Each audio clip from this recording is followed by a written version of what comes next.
I knew they weren't going to send flowers. But I thought they'd at least let me go. It was a Monday morning when I got the call. My mom had passed in her sleep. Peacefully, the nurse said, like a slow exhale. I stared at the blinking cursor. On my laptop screen, a half-finished slide deck for the quarterly growth presentation, and just froze.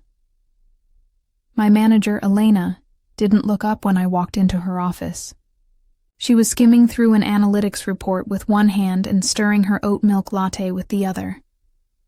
I just got a call, I started, voice trembling. My mom passed this morning. I need to... Are you serious? She blinked, finally looking up. Oh, wow. I'm sorry, I guess. Do you need, the rest of the day? I swallowed hard. The funeral's in 3 days. I'll need to fly out to Portland. She waved a hand dismissively. Look, I totally get that. But just remember, Q1 ends Friday. You're still lead on the investor deck, the social pipeline update, and Kevin's still out. It's just not a great time. Not a great time. She stared at me like I'd asked for a sabbatical to sip cocktails in Ibiza, not to bury my only parent. The thing is, I didn't even cry right away. That's the part I can't forget. I sat back down at my desk, headphones on, finished the deck. I emailed my aunt to delay the service. And then I pulled another 14-hour day. By Wednesday night, I was still at the office at 11:52 p.m., triple checking. Metrics no one would remember by next week. My inbox had 213 unread emails. I hadn't eaten since noon, but Elena sent a Slack at 10:37 p.m. Need your notes on the QBR by EOD. Can't fly blind. Appreciate your hustle. No mention of my mom. Just hustle. I flew to Portland Friday night, after the quarter closed. The funeral had already happened without me. I FaceTimed in from a hotel room with a room service tray I never touched. I watched my aunt read the eulogy through tears while I sat in a bathrobe, staring at the flickering screen. A picture of me and Mom, the last photo we took together, was printed on the back of the program. When I came back Monday morning, there was a post-it note on my desk that said, "Glad you're back.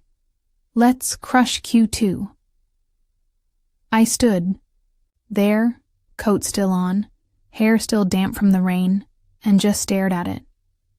My grief hadn't even dried yet, but here I was, expected to crush something. By week 3, I was pulling 94 hours. That's not an exaggeration. I kept track. Every call I joined while eating dinner. Every Sunday I spent tweaking templates for Elena. Every 3 a.m. insomnia-fueled spreadsheet cleanup. Every Saturday, just a quick sync that ran until sunset. And the moment I brought up burnout in my one-on-one, "Elena, I've been feeling really exhausted lately. I'm not sure how sustainable this pace is." She laughed. Laughed. "You know what I love about you, Jess? You've got fire. Everyone else complains. You just do. That's rare. Passion, like that, can't be taught. Passion." That word curled in my gut like spoiled milk. The moment that finally cracked me came quietly. It wasn't dramatic.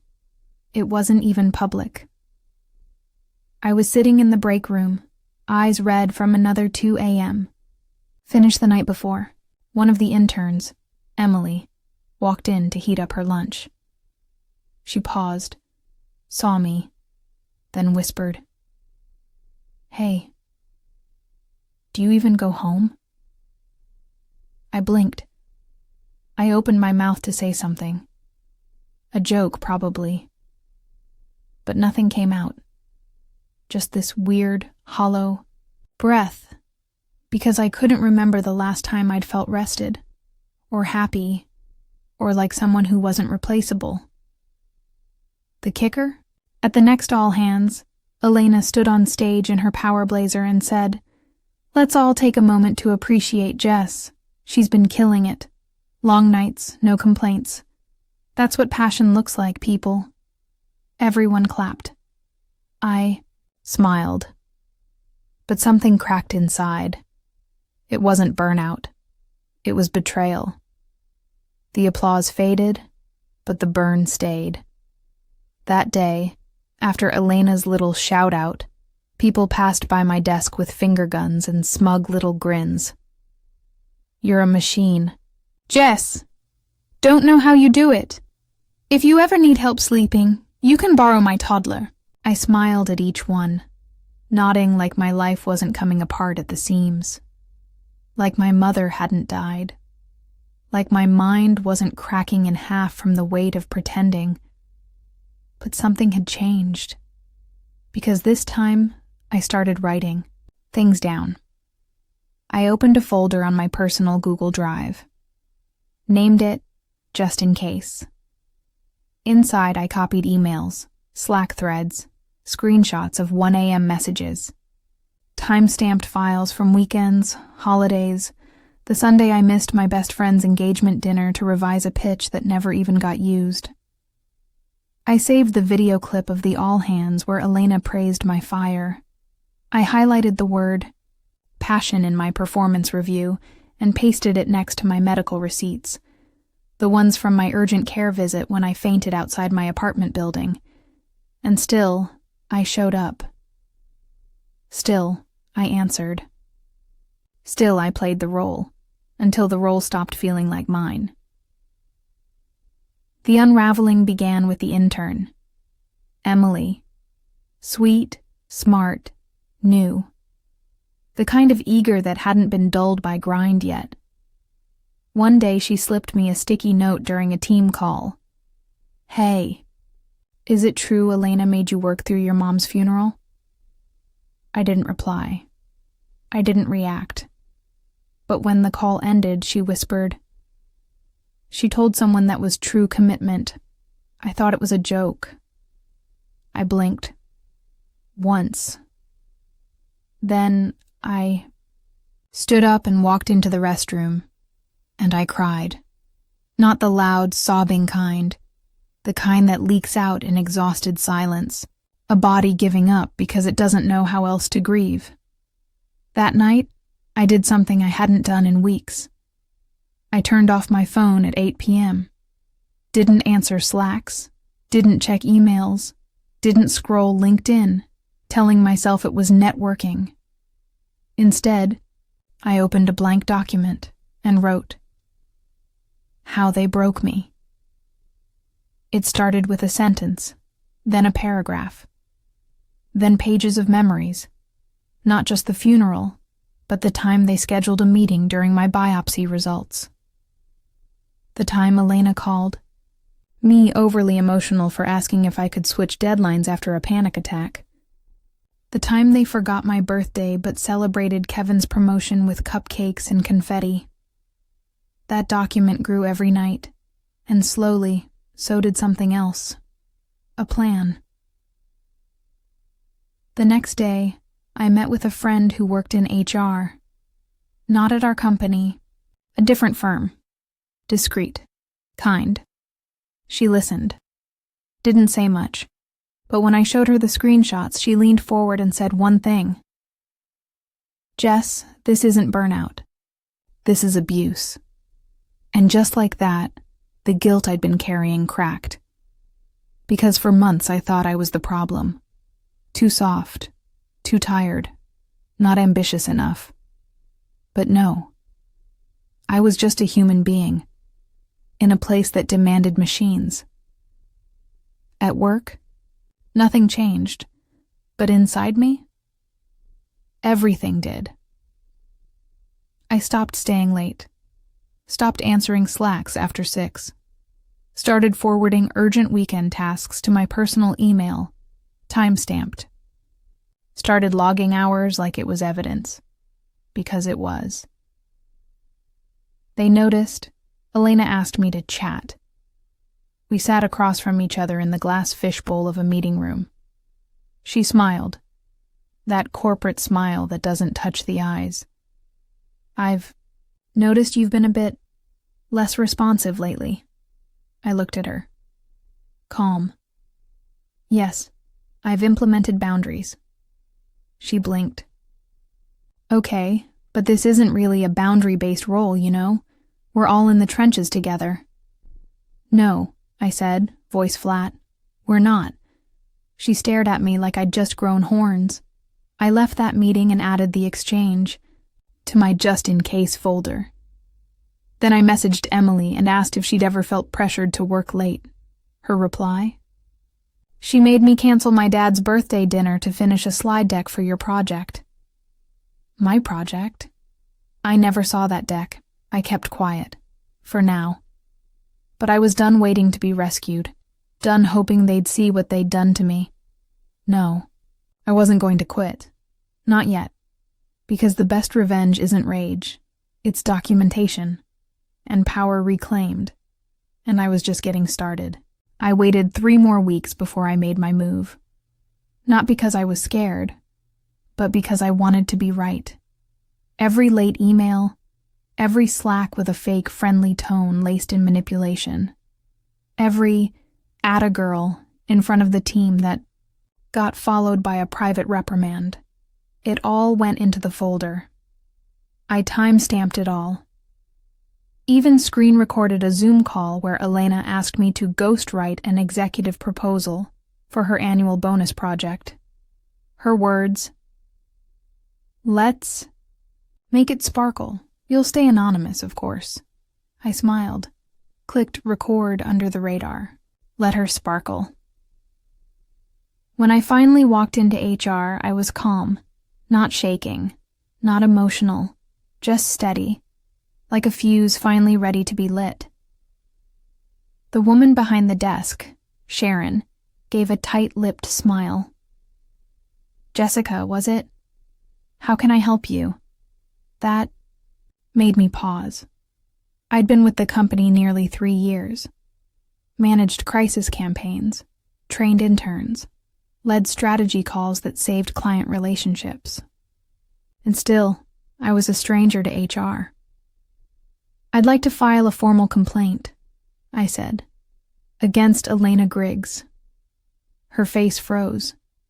I didn't just tell them about my workload. I showed them everything, the emails, the late-night messages, the funeral. That had to wait. The passion speech, the forced extra projects, the emotional manipulation disguised as team bonding. Sharon kept nodding, typing slowly. I could tell she wasn't used to someone walking in with a dossier when I handed her a printed log with color-coded highlights. She blinked. This is very thorough." I met her eyes. "I'm tired of pretending that being abused is a compliment." For a moment she softened. I could see it. The shift. Maybe she saw her younger self in me. But then the glaze came back. The corporate mask. "Well," she said, "we'll investigate and get back to you." I didn't smile. "Please note, I've sent a copy of this to myself and to legal counsel, just in case." Her fingers froze above the keyboard, and then I stood and walked out. I didn't expect change overnight, but I wasn't expecting the gaslighting either. That Friday, Elena cornered me at the copy machine, smile too wide. "Hey, superstar, heard you've been making waves." I stared at her. She leaned in closer. "You know, this place doesn't reward whistleblowers, just team players." That's when I knew. She wasn't scared. She thought she was untouchable. The next week was worse. Suddenly, I was excluded from meetings I used to lead, assigned tedious spreadsheet work meant for interns. My calendar mysteriously filled with shadowing sessions, watching juniors present projects I'd built.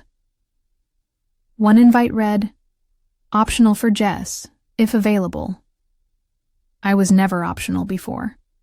It was quiet retaliation. A slow bleed. One they thought I'd accept. Because I was lucky to be here. But what they didn't know? I'd already interviewed twice. The first company lit up when I showed them my portfolio. The second one asked, "Why are you leaving?" And I told the truth.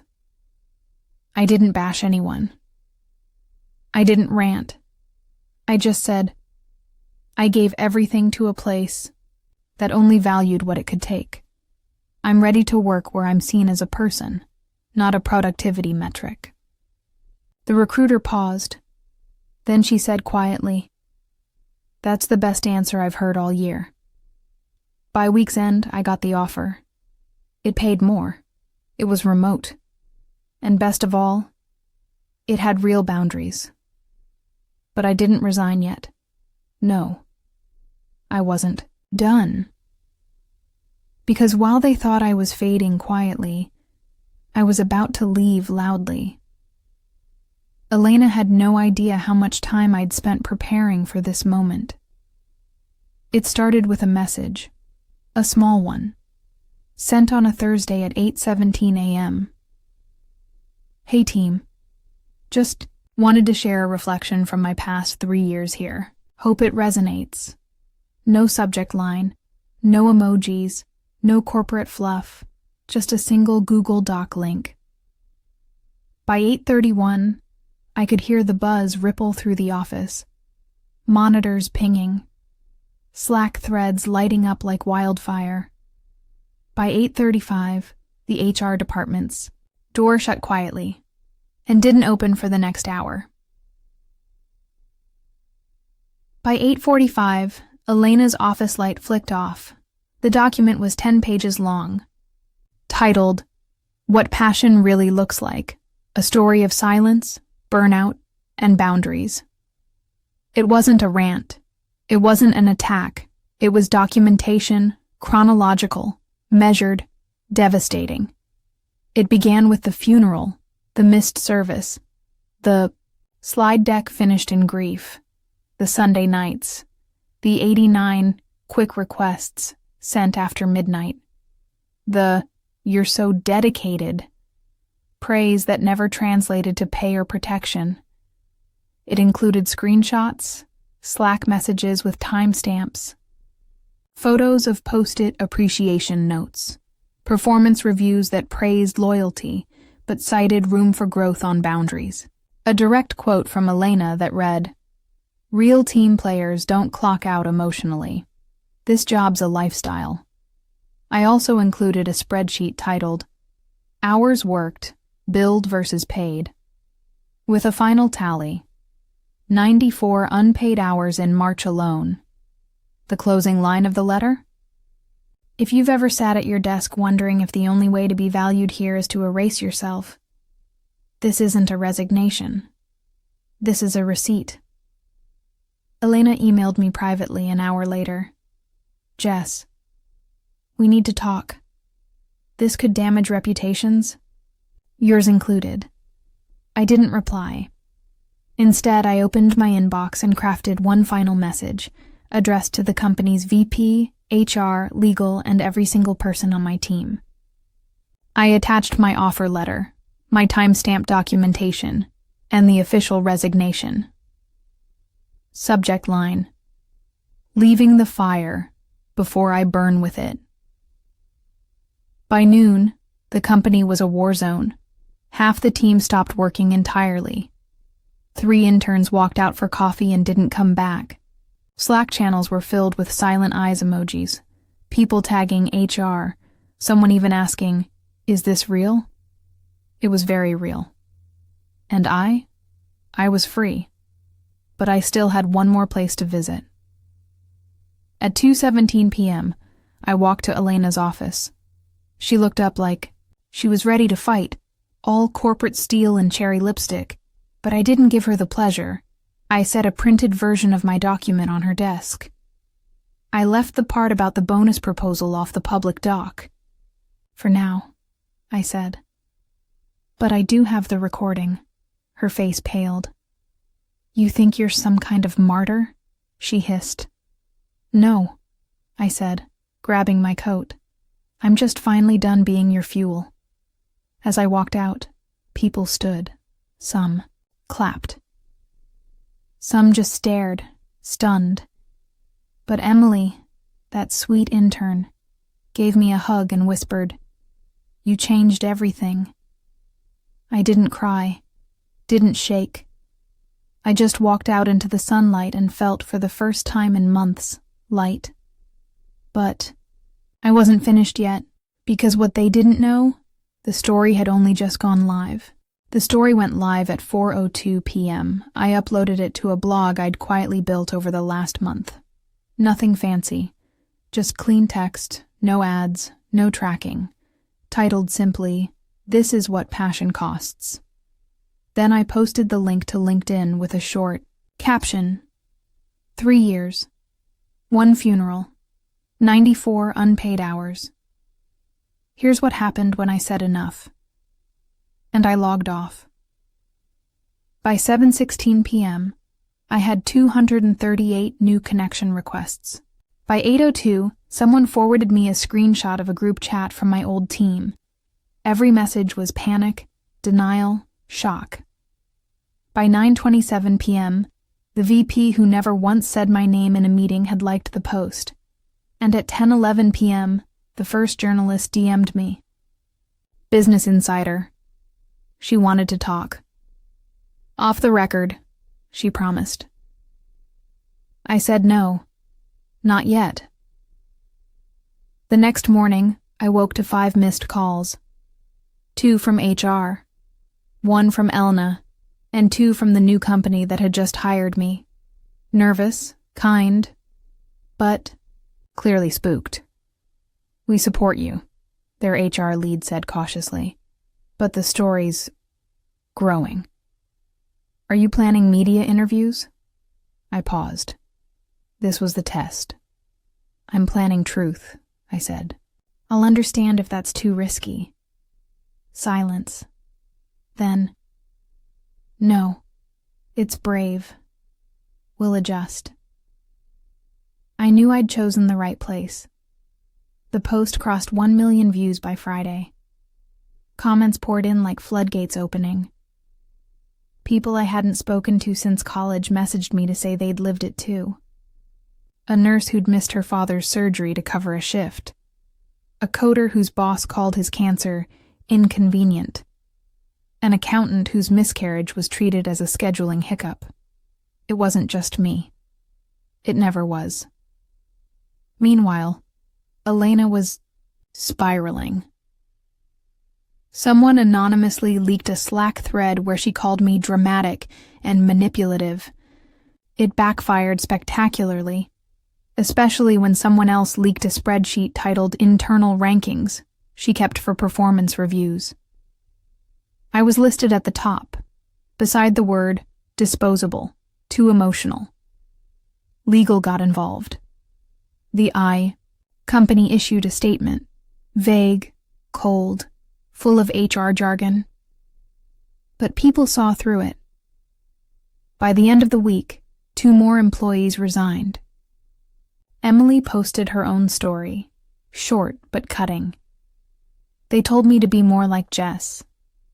Then they punished Jess. I won't be next. It exploded. I didn't respond publicly. Not yet. But I wrote one more entry in the blog. A letter. To everyone. Who stayed. To everyone still trapped under fake praise and burnout masked as loyalty. To the ones still there at midnight, still chasing praise that doesn't pay, still skipping meals, weddings, and funerals. It's not weakness to want rest. It's not betrayal to protect yourself. Passion doesn't mean pain. They taught us that love of work means giving up life. I'm here to unlearn that. You can leave, or you can fight. But above all, don't disappear. Let them see you. And when you're ready, let them hear you too. That post hit harder than I expected. Thousands of comments, a few hate messages, sure, but mostly relief, grief, rage, gratitude. One message read, "I was going to quit tonight. I think I'll stay and document." Another, I cried reading this. I thought I was just broken, but I was just burnt. And then, the message that undid me. My daughter died while I was working a double shift. I never forgave myself. Thank you for helping me name it. I sat there, in my tiny apartment, knees pulled to my chest, and finally let myself cry. Not out of pain, out of release. 3 weeks after the story went live, my phone stopped, buzzing every hour. That silence felt strange at first, like walking out of a storm and realizing the ringing in your ears is just your own breath. But I wasn't alone anymore. Not really. The blog had turned into something more. People started emailing me their own stories. A burned-out teacher from Michigan. A warehouse worker who hadn't had a weekend off in 6 months. A pregnant paralegal forced to take meetings from her hospital bed. They weren't just sharing. They were documenting, learning, asking what they could do. So I started replying. Late at night, over black coffee or chamomile tea, depending on the kind of day it had been, I responded to strangers like they were friends. Because I knew what. It felt like to scream in a place that taught you to whisper.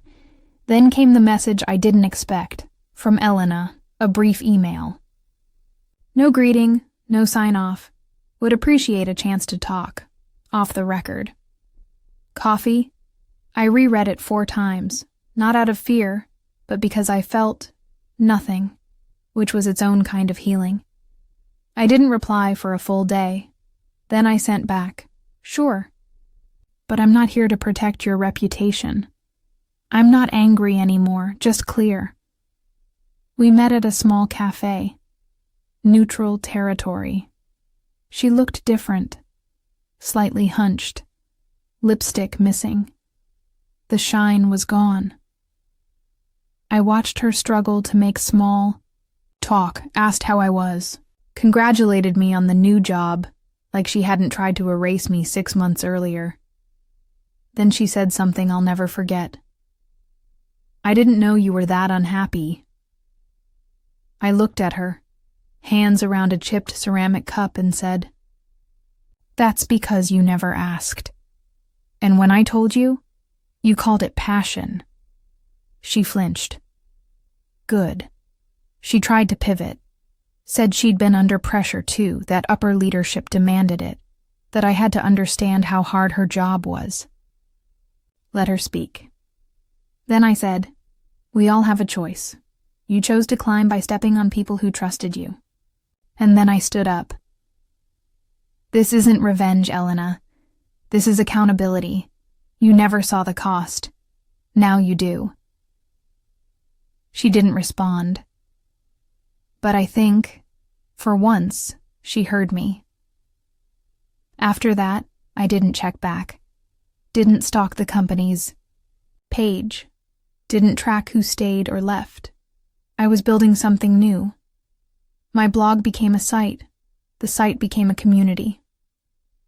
Burn Bright, a resource for those in toxic work cultures. It wasn't huge. It wasn't glossy. But every week someone wrote, "I used your checklist to report my boss. Your post helped me finally quit. I didn't think anyone would understand, but you did." That was enough. At my new job, no one called me a machine. They asked about my boundaries, respected them. When I said I was unavailable on weekends, no one flinched. It felt unnatural at first, this kindness. But I grew into it, just like I was growing into myself again. One night, Emily messaged me. She'd found a new job, remote, values-driven, and with a female-led team. She ended with, "Thanks for showing me there's a way out. I didn't know it existed until you left." I sat with that for a while, because maybe that's what healing is. Not fixing what broke you, but proving it didn't finish you. And slowly, something shifted inside me. My shoulders relaxed. My sleep deepened. My laughter returned, not because I forgot what they did, but because I stopped carrying the weight of pretending it was okay. I didn't burn the building down, but I made sure the next girl in the cubicle didn't feel invisible. And sometimes, that's enough. I was sitting in my small but sunlit kitchen, halfway through a cold croissant and editing the next article for Burn Bright, when the email arrived. Subject: Panel invitation, rewriting work culture. It was from a nonprofit hosting a summit. In San Diego, keynotes, HR professionals, startup founders, and apparently, me. They'd read the blog, watched the ripple, wanted me to speak, not as a survivor, as a voice. I didn't say yes right away. Not because I was scared, not anymore, but because the thought of standing under stage lights again, telling the story out loud, felt intimate in a way the page never did. I paced. I journaled. I ran a poll on my own site. And then someone replied to the newsletter that week with, "You gave me the courage to say no for the first time in 5 years. If your story helped me from behind a screen, I can't imagine what it would do face to face." So I packed a bag, pressed my old Navy blazer, and boarded the plane. The ballroom was glossy, sleek, lined with retractable banners and panels titled, "Leading with Empathy. Burnout isn't a badge, the cost of always being on." My name was printed under, "Passion or Pressure, when work culture crosses the line." I smiled at that. Whoever named it had clearly read every word. I waited backstage with a mic clipped to my collar and a bottle of water shaking lightly in my hands. The moderator, a kind woman named Denise, leaned in. "You okay?" I nodded, then whispered, "I buried my mom on a PowerPoint deadline. If I can survive that, I can survive this." She gave me a knowing look and said, "Then go tell them." When I stepped onto the stage, the lights were warm, not harsh. The room was full, but quiet. Not the kind of quiet that meant no one was listening, but the kind that meant everyone was. And when I opened my mouth, the story didn't feel like weight. It felt like wind. I told them about the Sunday nights, the missed funeral, the "just a quick question" texts, the way my worth had been measured by exhaustion, and how I'd once believed that meant success. I paused when I mentioned Elena. Didn't say her name, didn't need to, but I did say this. There's a kind of damage that doesn't show up in hospital charts, the kind that looks like high performance on paper, but feels like grief in your chest. I didn't leave because I was weak. I left because I finally realized I wasn't disposable. Silence, then applause. But it was what happened after that stayed with me. A woman in the audience stood up during the Q&A. Mid-40s, neat blouse, trembling voice. She said, "I'm a manager, and I think I'm the Elena in someone's story. I thought I was pushing people to be great, but I think I was just pushing them off a cliff. How do you come back from that?" The room froze. And for once I didn't feel anger. I felt something gentler, sadder. So I looked her in the eyes and said, "You name it." You own it. And then you rebuild differently. Not to erase the damage, but to make sure no one else has to survive it. She nodded, tears slipping down her cheeks. After the panel, a small line formed. People wanted to talk, not just to say, "Thank you," but to say "Me too." One man said, "I didn't even realize I'd been in survival mode for 10 years. Another whispered, "My daughter reads your blog. She quit her first job last month and didn't apologize for it." And then, just as I was about to leave, someone tapped my shoulder. Emily, wearing confidence like a second skin now. Hair in soft waves, eyes brighter. "I saw the post," she said. Then the article. Now this. "I just wanted to say, I'm proud I once knew you as a coworker, but I'm even prouder to know you as a voice." I pulled her into a hug. And for the first time in a long time, I didn't feel like I was carrying the story. I felt like I was sharing it. That night, I sat on the hotel balcony, laptop open, staring at the blinking cursor of a new post. The title came to me instantly. "The Bridge I Refused to Burn." And below it, the opening line. They thought silence was loyalty. I chose truth instead. It came on a rainy Wednesday, a thick, cream-colored envelope, hand-delivered to my new office. No logo. Just my name, Jessica Lynn, written in a handwriting I knew too well. I didn't open it right away. I stared at it over my lunch, sipping miso soup and watching drops trail down the windows like quiet applause. I already knew what was inside. Redemption always comes dressed in flattery. Later in the quiet of the evening, I slid it open. The letter was formal, sterile. Every line carefully scripted by people who'd once ignored my name in meeting invites. "We've reflected deeply on our internal culture and the unfortunate circumstances that led to your departure."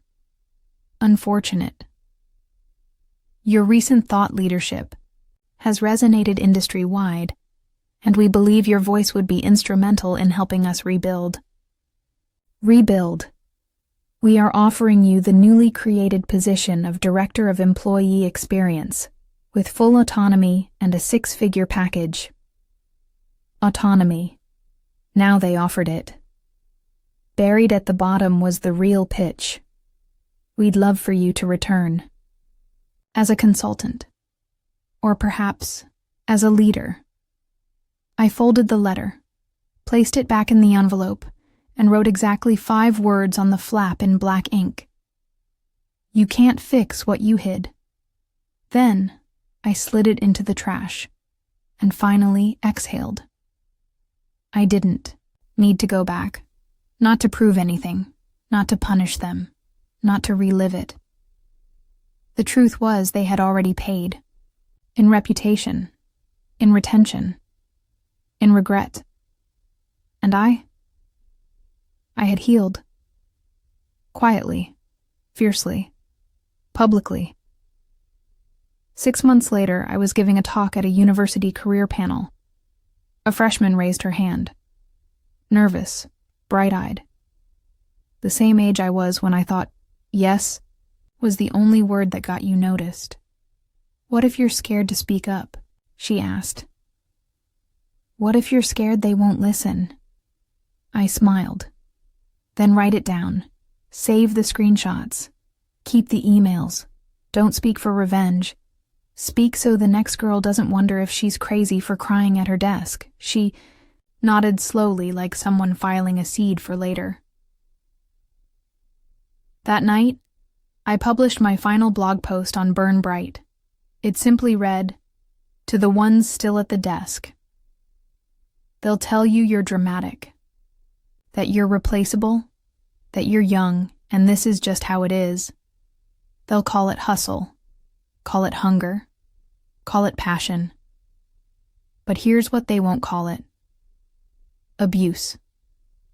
So I will. And when you're ready to leave, to rise, to light your own match, I'll be standing outside, holding the door, because we never needed to burn ourselves out to matter. We only needed to be believed. And now we are.